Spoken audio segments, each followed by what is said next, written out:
एक दिन वो ब्रह्मलोक गया।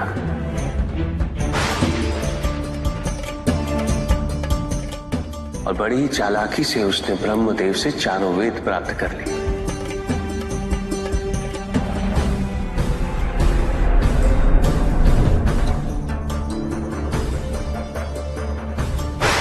और जाके समुद्र में छुप गया।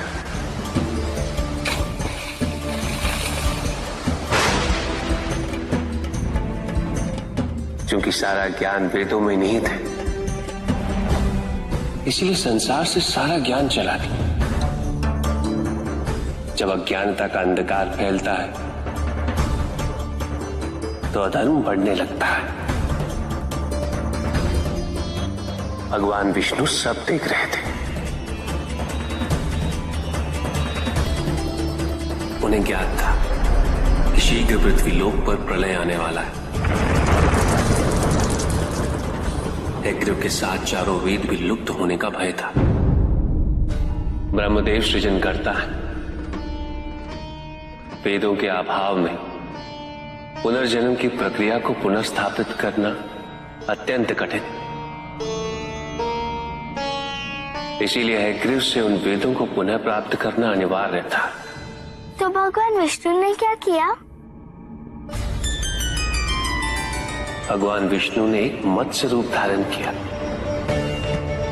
वो एक मछली बने और नदी में अवतरित हुए। राजा सत्यव्रत स्नान कर रहे थे। एक छोटी सी मछली उनके हाथ में आ गई। इतनी छोटी भगवान विष्णु?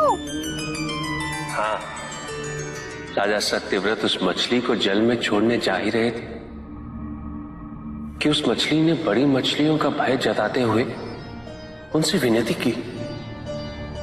उनसे कहा कि वो उसे अपने साथ ले चले। राजा सत्यव्रत अत्यंत दयालु थे। मछली को अपने कमंडल में शरण दे दी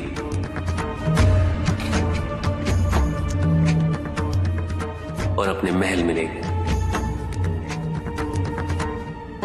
किंतु रात भर में मछली इतनी बड़ी हो गई कि कमंडल में रह पाना उसके लिए संभव ही नहीं था। और उसका बड़ा आकार देखने के पश्चात राजा सत्यव्रत ने उसे कमंडल में से निकालकर एक मटके में डाल दिया। मटके में डालने के पश्चात उसका आकार पुनः बड़ा हो गया। तो राजा सत्यव्रत ने उसे मटके में से निकालकर एक सरोवर में रख दिया।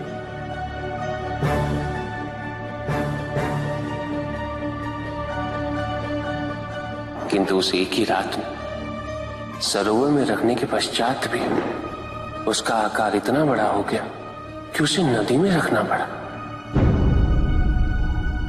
किंतु नदी में रखने के पश्चात भी उसका आकार पुनः बड़ा हो और इतना बड़ा हो गया कि यदि उसे महासागर में नहीं रखा जाता तो उसकी मृत्यु निश्चित थी। राजा सत्यव्रत उसे महासागर की ओर ले गए।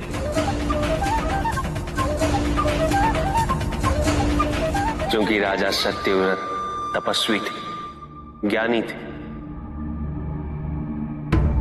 उन्हें आभास हुआ कि ये कोई साधारण मछली नहीं, ये स्वयं साक्षात भगवान विष्णु ही है। भगवान विष्णु राजा सत्यव्रत की उदारता से अत्यंत प्रसन्न थे।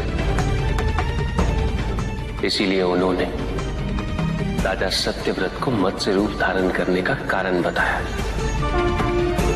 साथ ही उन्होंने सत्यव्रत से कहा कि आज से 7वें दिन प्रलय आएगा, समस्त पृथ्वी जल में समा जाएगी। किंतु आप सप्तऋषियों के साथ साथ अनाज, वनस्पति व अशुद्धों की प्रत्येक प्रजाति के बीज और प्रत्येक पशु का एक एक जोड़ा लेकर एक विशाल नौका में सवार होकर मेरी प्रतीक्षा कीजिएगा। केवल एक ही स्थान ऐसा होगा जिसकी ऊंचाइयों को जल छू नहीं पाएगा। मैं लौटूंगा और आपको वहां लेके चलूंगा। ऐसा कौन सा स्थान था? हिमालय पर, अर्थात तुम्हारी माता के पिता हिमालय। फिर क्या हुआ? ऐसा कह के भगवान विष्णु समुद्र में चले गए। और अपने मत्स्य रूप में उन्होंने हेग्रीव को ढूंढ निकाला। उस दुष्ट का वध करके वेदों को पुनः प्राप्त कर लिया। तो क्या प्रलय आया? हाँ, ठीक 7वें दिन। किंतु भगवान विष्णु के आदेश अनुसार राजा सत्यव्रत एक विशाल नौका में उनकी प्रतीक्षा कर रहे थे। तभी विष्णु जी एक सींग वाली विशाल स्वर्ण मत्स्य रूप में प्रकट हुए। नौका को मत्स्य से बांधते हेतु सर्पराज वासुकी का प्रयोग किया गया और विष्णु जी ने अपने वचन अनुसार उन सबको हिमालय तक सुरक्षित पहुंचाया, ताकि प्रलय के पश्चात वेदों के आधार पर संसार पुनः बसाया जा सके।